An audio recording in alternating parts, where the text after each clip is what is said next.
Bismillahirrahmanirrahim. Assalamualaikum warahmatullahi wabarakatuh. Saya Zulfianto Jufri dan di sini saya akan menjelaskan mengenai progresi atau mekanisme perparahan dari chronic kidney disease atau yang kita kenal dengan gagal ginjal kronik atau penyakit ginjal kronik. Apa sih yang dimaksud dengan gagal ginjal kronik? Gagal ginjal kronik merupakan suatu abnormalitas atau suatu ketidaknormalan pada struktur ataupun fungsi ginjal. Nah, hal tersebut terjadi selama 3 bulan atau lebih. Nah, jika kurang dari 3 bulan, itu disebut dengan gagal ginjal akut. Nah, penyakit-penyakit ginjal atau CKD ini berhubungan dengan GFR, yaitu glomerulus filtration rate atau yang kita kenal dengan laju filtrasi glomerulus. Nah, dikatakan gagal ginjal akut ya, gagal ginjal kronis itu ketika GFR-nya kurang dari 60 ml per menit per 1,73 mm kuadrat. Nah, dan ketika GFR-nya kurang dari 15, maka akan terjadi gagal ginjal secara total, sehingga harus dilakukannya transplantasi ginjal. Lalu bagaimana sih mekanisme dari perparahan atau progresi dari penyakit ginjal ini? Nah, ini adalah bagian mekanismenya. Jadi pertama, terjadi suatu cedera atau kerusakan pada ginjal. Nah, hal ini akan menyebabkan glomerulus yang ada di ginjal juga ikut rusak. Nah, akibatnya area atau daerah filtrasi dari ginjal tersebut akan berkurang. Yang kita ketahui bahwa glomerulus itu merupakan alat saring pada ginjal yang berfungsi untuk menyaring atau memfiltrasi darah yang masuk. Nah, di sini juga kita lihat bahwa ada 2 penyakit utama yang dapat menyebabkan terjadinya perparahan atau yang dapat menyebabkan perparahan dari penyakit ginjal, gagal ginjal. Yaitu diantaranya ada diabetes mellitus, yaitu naiknya tidak normalnya kandungan glukosa darah, serta ada hipertensi atau naiknya tekanan pembuluh darah. Nah, hipertensi ini akan menyebabkan lama-kelamaan akan menyebabkan penyumbatan di pembuluh darah, yaitu yang disebut dengan arteriosklerosis. Nah, kedua penyakit tersebut juga akan menyebabkan berkurangnya area atau daerah filtrasi. Nah, sehingga akibat dari pengurangan area filtrasi ini akan menyebabkan perubahan pada pergerakan darah yang masuk ke ginjal. Nah, apa sih perubahan yang terjadi? Yaitu ada 2, yaitu meningkatnya aliran darah di glomerulus dan meningkatnya tekanan kapiler, pembuluh kapiler di glomerulus. Di sini juga kita lihat bahwa hipertensi dapat langsung menyebabkan meningkatnya tekanan di glomerulus. Nah, akibat dari kedua perubahan hemodinamik tersebut, ini menyebabkan beberapa peristiwa seperti glomerular hypertrophy atau membesarnya sel-sel otot, atau dalam hal ini sel-sel yang ada di pembuluh glomerular ini semakin besar atau semakin menebal, dan lama-kelamaan akan menyebabkan penyumbatan terhadap glomerular itu sendiri. Nah, penyumbatan tersebut disebut dengan glomerulosclerosis. Dan untuk epitel injury atau kerusakan pada sel epitel ini ditandai dengan adanya epitel foot process atau jonjot-jonjot yang dibentuk dari sel-sel podosit yang ada di ginjal.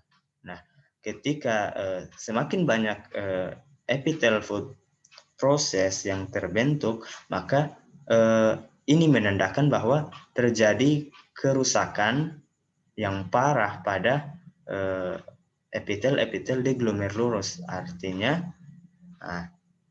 yang kita ketahui sendiri bahwa glomerulus itu sebagai saringan di ginjal, sehingga akan jika rusak itu glomerulusnya, maka akan menyebabkan suatu peristiwa yang namanya protein urea atau albumin urea. Yang mana protein urea itu atau albumin urea itu merupakan suatu keadaan di mana urin mengandung protein atau albumin. Nah, mengapa hal ini bisa terjadi? Karena tadi saringan-saringan yang ada di ginjal itu sudah rusak. Protein harusnya tidak tersaring. Karena protein merupakan molekul yang memiliki berat molekul yang sangat besar, sehingga harusnya normalnya dia tidak tersaring melalui urin. Namun ketika terjadi kerusakan terhadap glomerulus, maka protein-protein tersebut akan ikut tersaring dan ikut diekskresikan di urin, sehingga ketika protein ataupun albumin dideteksi di urin, ini menandakan bahwa adanya kerusakan di glomerulus.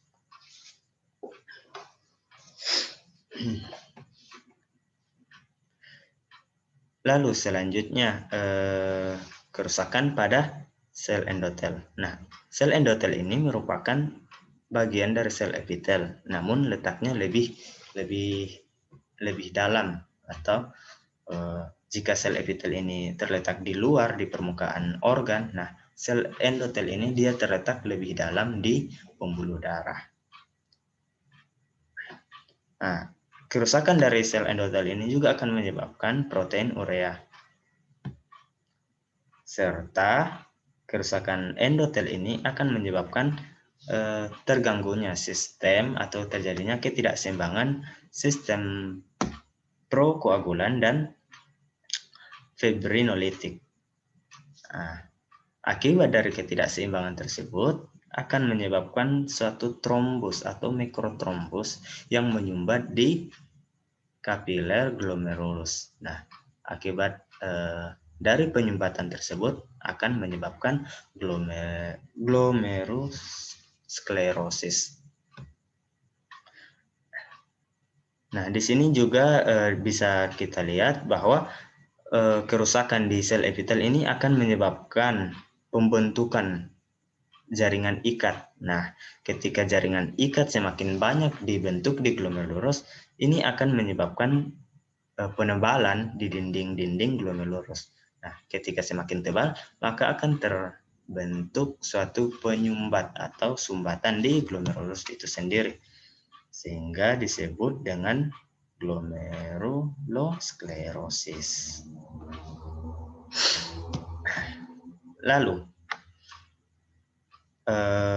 kerusakan pada sel-sel mesangial. Sel-sel mesangial merupakan sel-sel yang memiliki sifat diferensiasi yang sangat tinggi.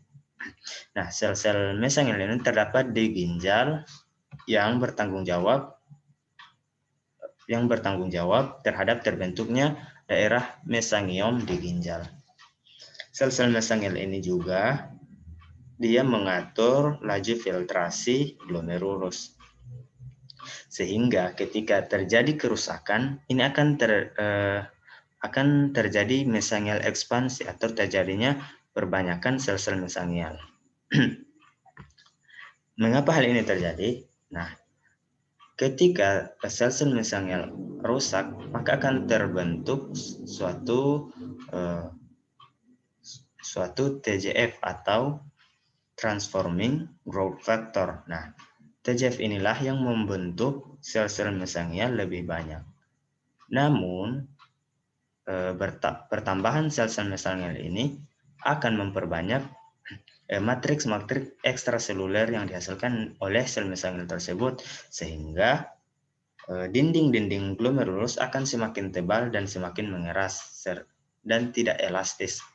Makanya lama-kelamaan akan terjadi penyumbatan di glomerulus. Nah, di sini hyperlipidemia juga dapat langsung menyebabkan mesangial injury atau kerusakan sel-sel mesangial. Nah, pada penelitian orang-orang obesitas itu atau hyperlipidemia itu agen-agen proinflamator itu diproduksi lebih banyak. Nah, agen-agen proinflamator inilah yang menyebabkan kerusakan pada sel-sel mesangial. Kerusakan sel mesangial juga ini akan nantinya membentuk mikroaneurisme atau pembengkakan pada pembuluh darah mikro, yang mana lama-kelamaan akan menyebabkan penyumbatan di glomerulus. Nah, peristiwa penyumbatan glomerulus ini atau glomerulosklerosis ini akan menyebabkan perparahan atau progresi dari penyakit ginjal. Nah, pada penyakit diabetes mellitus juga ini terjadi peristiwa glikasi atau proses pengikatan gula darah dengan protein-protein yang ada di darah. Nah, hasilnya apa? Yaitu advanced glycation end products, yaitu suatu radikal bebas. Sehingga semakin banyak advanced glycation end product-nya, maka radikal bebas akan semakin terakumulasi. Nah, peningkatan radikal bebas ini akan menyebabkan kondisi ginjal semakin parah. Sehingga lama-kelamaan akan menyebabkan yang namanya gagal ginjal kronik. Nah, ini adalah lampiran gambar. Jadi ini yang disebut dengan arteriosklerosis tadi. Terjadi penyumbatan di pembuluh darah arteri. Nah, ini adalah gambar glomerulosklerosis. Terjadi penyumbatan di glomerulus. Sedangkan ini gambar ini merupakan sel-sel mesangial tadi. Nah, ini adalah yang seperti garis-garis ini adalah matriks ekstraseluler yang dihasilkan dari sel-sel mesangial tersebut. Nah, sehingga jika ini semakin banyak, maka terjadi penebalan di pembuluh glomerulus, sehingga proses atau kemampuan filtrasi dari glomerulus akan semakin berkurang. Nah, kalau ini yang disebut dengan mikroaneurisme atau pembengkakan pembuluh darah mikro. Namun di gambar ini terjadi pada retina. Dan memang mikroaneurisme itu kebanyakan terjadi pada retina akibat akibat komplikasi dari diabetes mellitus. Nah, ini gambaran histologi dari pembentukan jaringan ikat di glomerulus. Nah, ini adalah hypertrofi atau penebalan otot-otot dinding-dinding dari pembuluh yang ada di glomerulus. Nah, ini mekanisme terjadinya kerusakan sel epitel.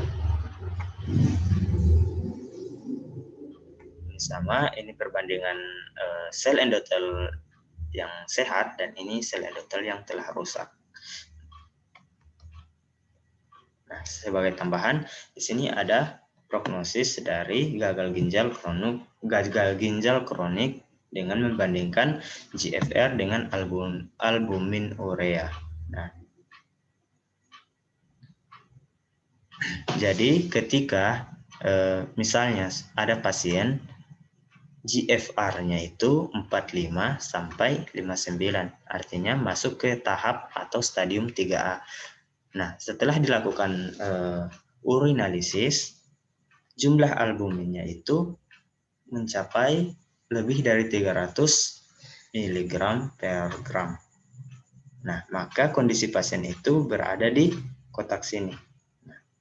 Nah, warna merah ini menandakan atau mengindikasikan bahwa pasien tersebut